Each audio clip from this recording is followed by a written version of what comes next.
I am so happy to have our guest with us today. Dr. Shannon Franklin is with us. Shannon is one of the co-founders of the Element Q Healing Center in San Diego, which we will talk more about. Of course, her full bio is in the show notes.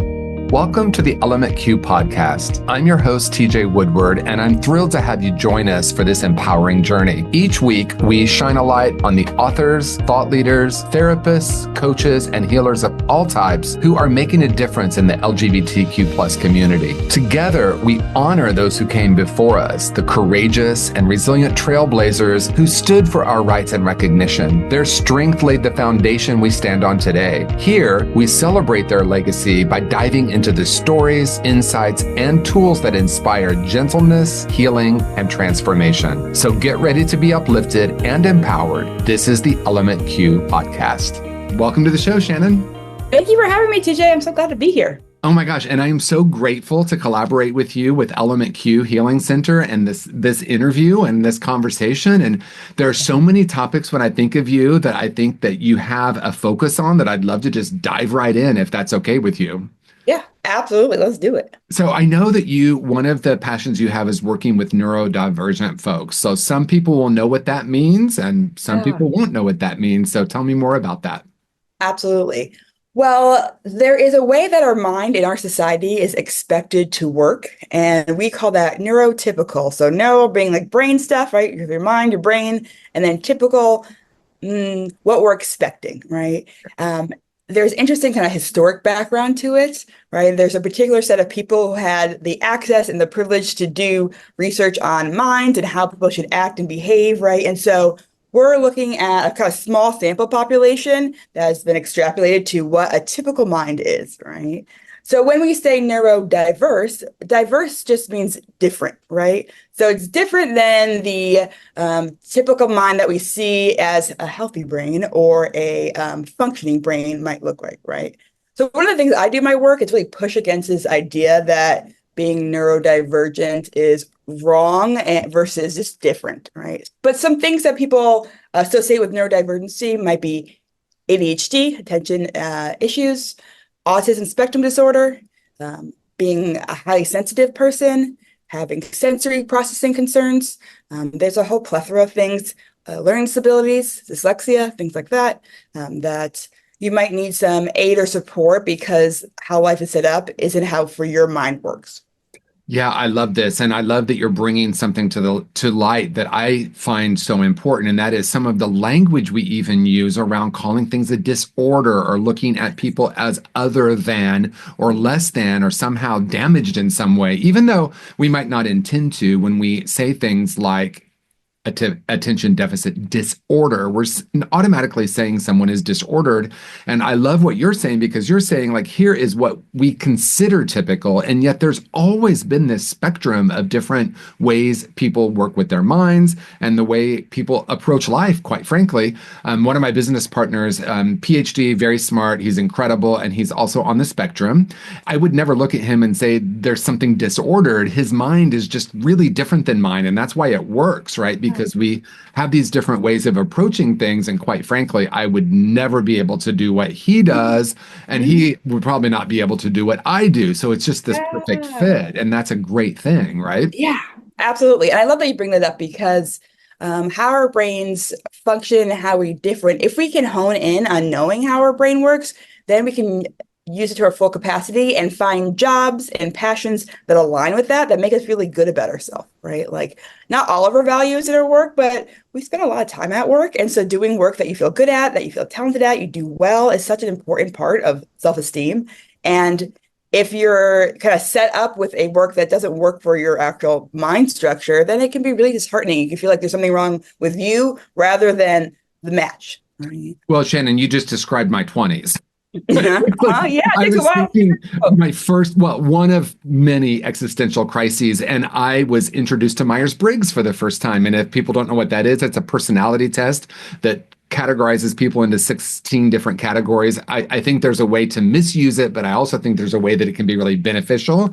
And when I got my results, which was obvious to me now that I know Myers-Briggs, but when I looked at worst possible careers, the second thing listed was what I'd been doing for a decade. Because I had already at a very early age decided I wasn't smart enough because I have a very different way of learning than the one size fits all approach to education back in my day, I already felt less than. And then I was in a job where I wasn't using my skills and I was constantly thinking I should be more organized, I should be more pragmatic, I should be.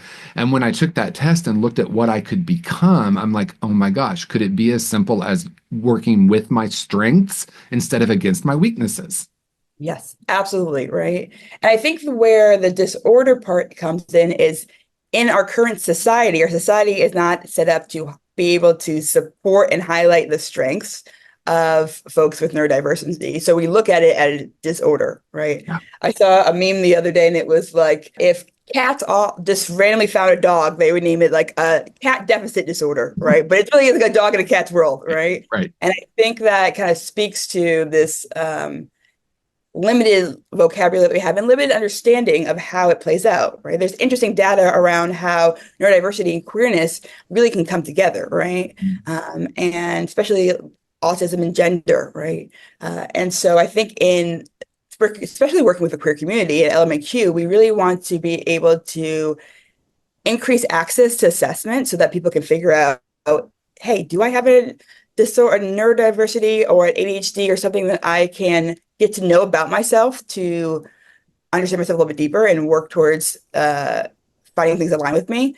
Because those are so hard to access, those tests in general are really like inaccessible for a lot of folks.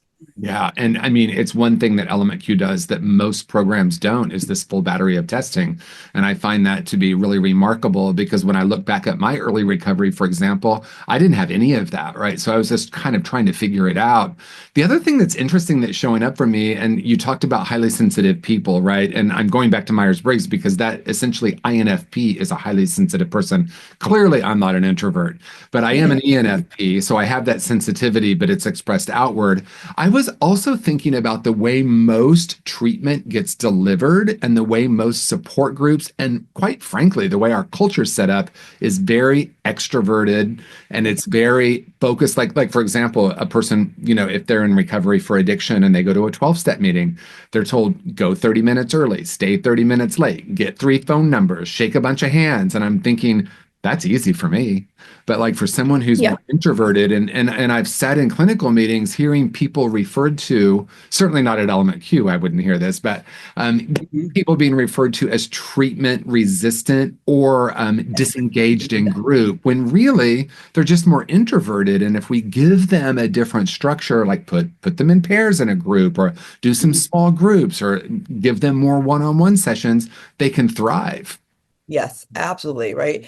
If we can find what, in school they might call accommodations, but basically ways that you thrive, right? And give it to you, then you can actually reach your full potential, right?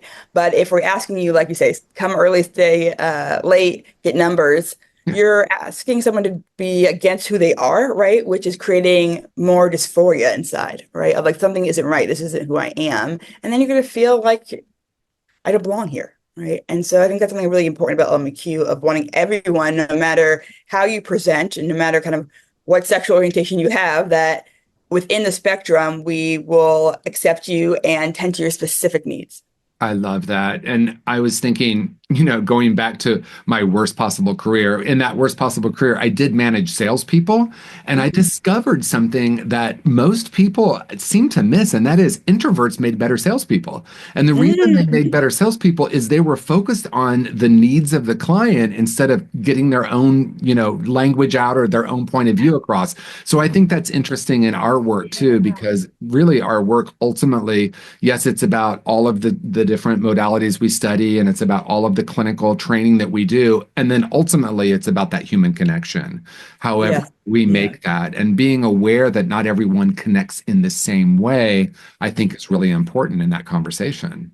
Yeah, absolutely. Absolutely. I think another thing that makes it complicated is that a lot of different diagnoses, especially stemming from trauma, Mhm. can look like other ones, right? And so often anxiety can look like ADHD, depression can look like ADHD. And so it's really sussing those things out. And even as a psychologist, I was a late diagnosed ADHDer. I was already licensed, but I was diagnosed. And it wasn't until a psychiatrist I was talking to was like, hey, do you ever think about this? And like a light bulb went off. You're like, I Um, thought about that and three other things all at once. yes, exactly. Right. Like, why didn't anyone tell me? I was surrounded by psychologists for years and years. Right. And then I think about like, wow, I made it through grad school without any accommodations, without any support. And like, if I could do that, imagine what I can do once I know myself a little bit deeper, right? And So I think that really helped kind of align me with what I want to do in life, like open a business. But before it's like, oh, I don't have my organization together to do that. And then once I learned, oh, that's why, and I can just do this and this, boom, here that's we right. are. And then we can surround ourselves with people that do the other. And I think that's the brilliance of a Yes, team. So I do yes. want to take a few minutes to talk about Element Q Healing Center, the vision, what's been Mhm. happening. It's very Yeah. exciting. I want to just hear your take on it and what we're up to in San Diego at Element Q. Yes, absolutely. So so proud of the team, and we have officially opened our doors. We have a handful of clients right now that are getting exquisite care. So at LMAQ, we're doing PHP, IOP level of care, partial hospitalization, and intensive outpatient. So this is for the person who maybe was doing weekly therapy and it's not quite hitting. They need a little bit more support, and that they can step up to doing more hours of therapy, right? So the nice thing about a higher level of care is that private practice therapy, you get 4 hours maybe a month. Yeah, Here, you get up to 6 hours a day, right? So you can do so much change in a small amount of time. All the clients who are attending Element Q identify as some sort of LGBTQIA plus, right? And a lot of the clinicians, practitioners also identify as queer. I identify as queer myself and specialize in working with the queer population.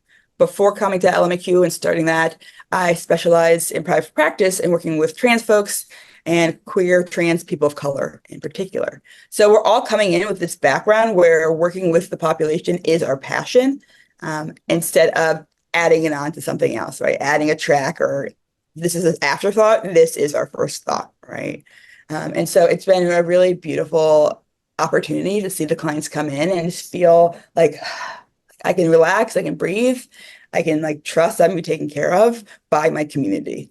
So it's really special. amazing. And, as one of the co-founders myself, I'm so grateful that I get to be there 1 week a month. And I haven't been there yet with clients. I love it because the last time I was there, we were getting the doors open and then all the clients Mhm. flooding in the day I left San Diego, I believe, or the Monday Mhm. after. I want to talk a little bit because I know you know that I'm passionate about recognizing within this umbrella that we often put together, right? LGBTQIA plus, and I know there are even more. That's why we add the plus, right? There's a lot of letters and numbers that could be added. There are unique needs within each of Yes. those letters, if you will. And one of the things I love about Element Q and our diverse team is maybe we each have a certain calling more toward one of those, but also obviously want to treat everyone. But when I think about the unique needs, right, because on some level, humans have the same need, and anyone who comes to treatment has similar needs.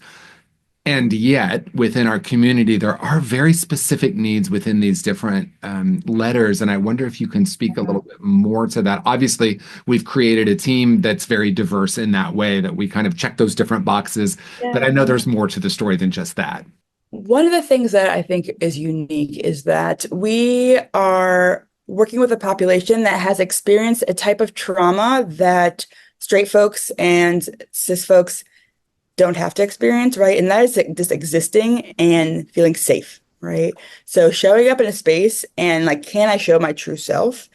Having to wake up to maybe, your thread online of all different jurisdictions that are happening and bans and all that, right? And like, am I going to be able to be free today, right? So that's like the baseline of where we're starting, right? And so we come in with that understanding of safety is number one, right? We are a trauma specialist space. And so we're doing everything that we can to create that sense of safety because it does not exist outside of the world, right? Yeah. Uh, and then I think on top of that, different disorders might present differently, right? Different symptoms, understanding why that symptom shows up might make a lot of sense in the context of queerness, Yeah. right? So we're have our ears perked of like, it could also be this because of queerness. For example, we might see restricted eating on someone who identifies as a trans man as a way to try to reduce the feminine feeling of maybe hips, right? And someone else who might not hold that might be like, oh, it's an eating disorder because of control and power, right?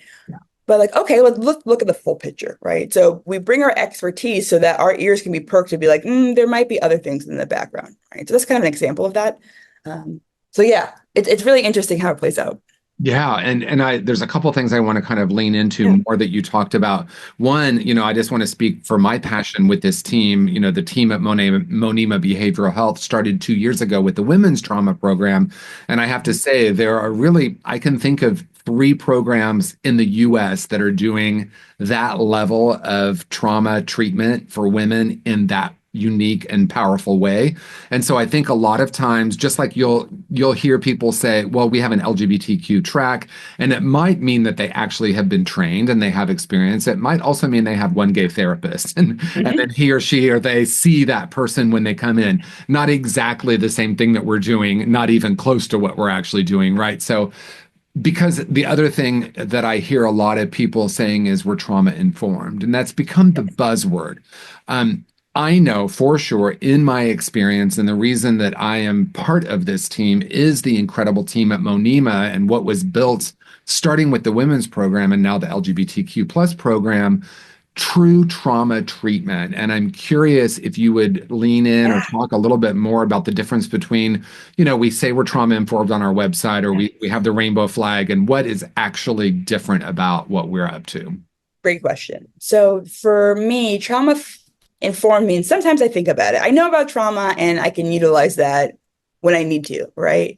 Trauma focus is that everything we do, we have trauma in mind, from the lighting to the layout to uh, the therapy in particular, right?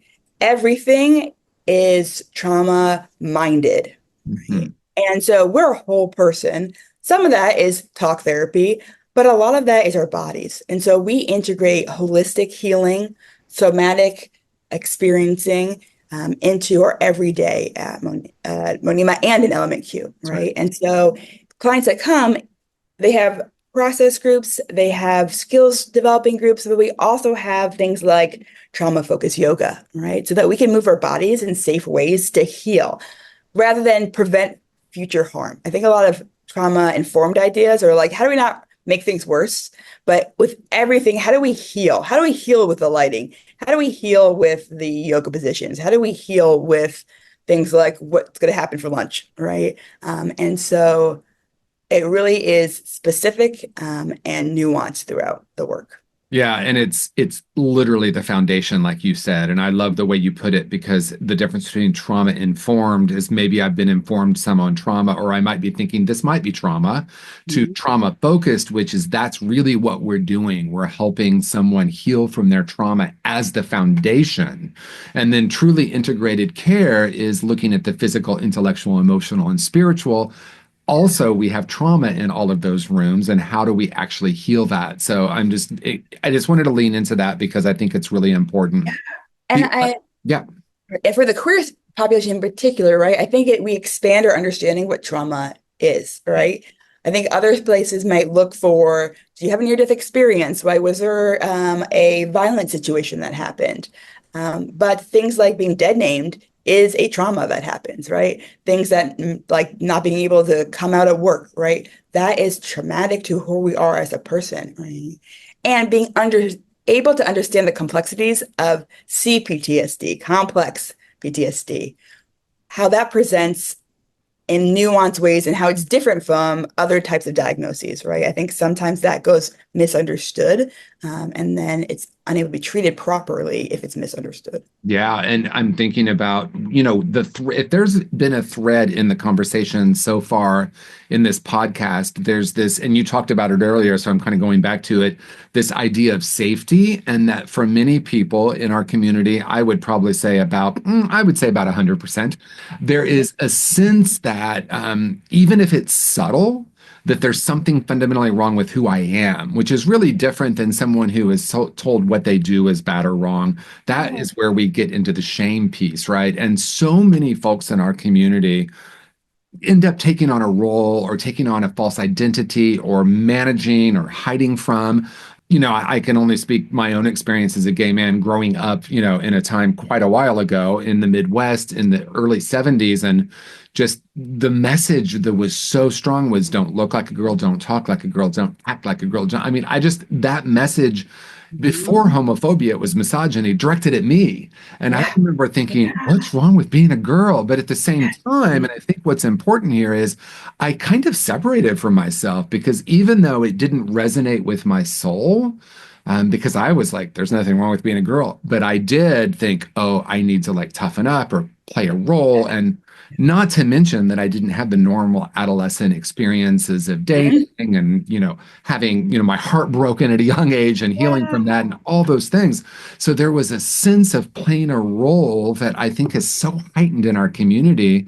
And so Yes. recovery and treatment and healing is about creating a safe place to start to bring all that to the surface. Yes, absolutely, right? If you're still playing the role, how are you supposed to heal from it? Right. Right.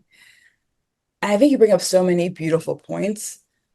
It also makes me think about the roles of others in our lives and the idea that you can be a successful queer person, a successful trans person, be mentally well, have happy and healthy relationships. And I think the staff there working at LMQ where they feel safe and we practice what we preach Mm, also gives a sense of community that's specifically needed for the queer space, the queer population, right? Of like, oh, this person is living a good life with a partner that they love or multiple partners that they love, yeah. right? And if they can do it, maybe I can do it. Because in the media, we see so many sad stories of folks with their lives ending too soon for different reasons, right? And the idea of like, can I even grow old, is a new thought for a lot of queer people. I love that you're bringing that into the conversation because I think trauma healing is about the trauma and healing from the trauma. And it's also moving towards something and this idea and this knowing of our own wholeness and our own potential, right? And to be able to have that demonstrated, even if it's not spoken, right? Sometimes it doesn't even need to be spoken. I remember when I first started working in treatment, my friend Roland Williams, who was the director of the program Altamira at the time, I was working with this young gay male client, and Roland said something, and it didn't even occur to me because the client was like really resisting me. And Roland said, "Yeah, because you're a healthy gay man, and he can feel it, and that's intimidating for him." And Mm. I was like, "Well, first of all, thank you for calling me healthy. Like, You're like, okay, I thanks. appreciate that. I'll own Yeah. that, right? Because I had done enough of my own healing that I put myself in that category. Not that there's a finish line, right?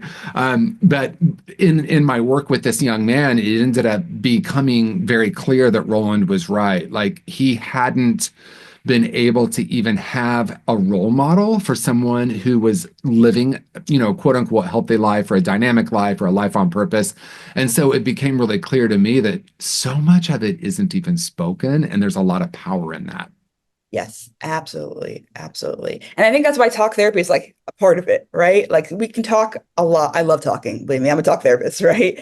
And the healing that happens from being in community with others, sitting in a room with somebody else and feeling safe in your body, right? Sitting alone by yourself and feeling safe in your body, right? And I'm so glad that you brought that up because sometimes things that are healthy feel unsafe, right? And so, and I'm thinking about your situation of like, I don't know what to do with this feeling because now I have a healthy gay man in front of me, right? And I always say at Money and at LMQ, it's our job to prove to our clients that you can trust us.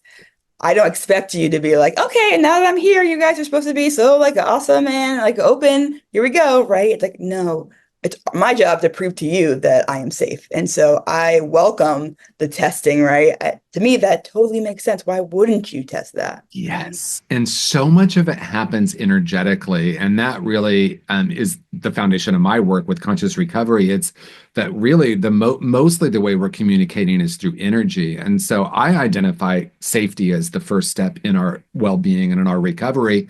And it might start externally. We might be the first person.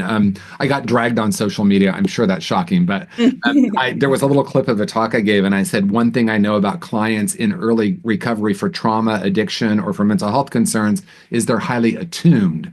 And then the editor clipped it, and someone posted in the comments, I've been working in the field for 35 years. It's not fair to say they're attuned. They're checked out. And I was like, oh my gosh, I'm talking about through the trauma informed and trauma focused lens that people are constantly, are you safe or you're not? Now, there might be tons of projection based on lots of factors, but even in the midst of that, we can create an energetic safety because true safety really, and you already spoke to this so beautifully, true safety is letting someone be who they are, where they are in the moment in a non-judgmental way where they can start to explore for themselves. Yes. Yes, absolutely. Right. And it's not an easy task, right? It's one thing to say, yes, I'm totally not judgmental, and here we go. You should be safe, right? I wish it was that easy, right? It takes a lot of internal work from the provider, right? And back to that trauma focus and like everything curated around it, right? And so I'm really proud of the work that Monima and LMQ do to make that happen, right? And when we notice that maybe we have good intentions and they don't pan out, we're able to pivot. I think is super important to that experience of, can I pivot to meet the client's need and trust the client as well? That's right. And what I want to kind of focus on, believe it or not, we're at the end of our time. We're moving toward the end of our time. I want to focus a little bit on the training piece because I know that's your role at both Monima and Element Q. And when I think about what you just said, I like to be provocative, of course, and I will say the only thing I really need to do for my client is my own healing. I don't even say the most important thing because I like to be provocative. Of course, the training is super important, but the ultimate training is, have I healed enough of myself so that I can be not free from judgment, but aware if I have it? And to me, when you're working with a very, very dynamic team like we work with, it's a safe enough place where you and I can talk about those judgments so that we can bring it into the room and heal it as is needed so that we can create safety for our clients. Yes, absolutely. We will be pulled in different directions. It's not that we're pulled that's necessarily bad. It's what do you do with that information, right? I'll tell staff, like, check in. If that gut feeling comes up and you know that's your old stuff, then you can decide what to do with it. But if you don't know that pull, then you can accidentally hurt someone, right? And we're all developing people, so we might not know that we have that pull until it comes up. The thing that staff will hear me say over and over and over again is to stay curious, right? I don't assume to know anything, and I want to be as present and as curious as I possibly can with the client, because it's our assumptions of how things should be or probably are that will really limit us. Yes. And then we end up projecting onto the client as much as they might project onto us, right? I always say I'm learning to be a cop, curious, open, and present. That's my acronym, right? To be in that curiosity, because what's the opposite of judgment? To me, the opposite of judgment is not non-judgment, it's curiosity. Let me be open, let me explore this, but mostly let me be aware of what my own internal resistance or openness, because it's equally as it is an equal judgment that this client, oh gosh, she's so wonderful, oh they're so open, right? That's the same thing. I have a somehow positive regard. So Dolly Parton says it takes a lot of money to look this cheap, and I think about that. It takes a lot to look like and to be absolutely present without trying to be the fixer or the hero. So what, if anything, would you like to say in closing to anyone watching or listening right now? Ooh, that's a fantastic question. I think one thing I want to say is that it's never too late to heal and have a life be a little bit different for you. And that trauma can happen to anyone at any time. And so a place like LMEQ, a place like Monima can change your life, no matter how old you are, no matter what situation you're in, right? Like, the team is here to support you. And it's never too late to feel like you know yourself and that you're living a life fulfilled. Oh, I love that. And I'll also add you're never too young, because like I got into recovery before I turned 21, and it was, it was old school back then. Oh my gosh. You're like, how could you have a problem? You're too young, so like too young or too old. This is the moment. I love that. I mean, I worked with a client who was, I think he was 78 and he came into treatment, and, he was not the healthiest physically. But what I observed and the power of him saying, I don't know how many years I have left, but I know I want them to be the best. Yeah. And I just like, I'll never forget him. I'll never forget how Mhm. that opened my heart in such a beautiful way. So I love Yeah. that. It's never too late and it's never too early. Yes. Yes. No matter how complicated life gets. You Yes, and no matter what happens, right? Because ultimately, and I know you and I have talked about this a few times, with things happening in the world, we don't want to dismiss or pretend like that's not happening, or we would never want to minimize that for someone. And then there's also inner strength that can get created in the midst of it. And if there's anything I've seen our community do over the years, it's that inner resilience. Yes, it's persevere. Absolutely. Yes. Well, thank you for this incredible conversation. I know our viewers and our listeners got a lot from it because I certainly did. So thank you for being your effervescent, intelligent, dynamic self. TJ, I love talking to you. Thank you so much for having me, and We're I'll see you soon. we're gonna do part two for sure. So Oh, everyone else, if you love this episode as much as I did, please share, like, subscribe, and if there's anyone in your life who you think Shannon's message might help, please share it with them.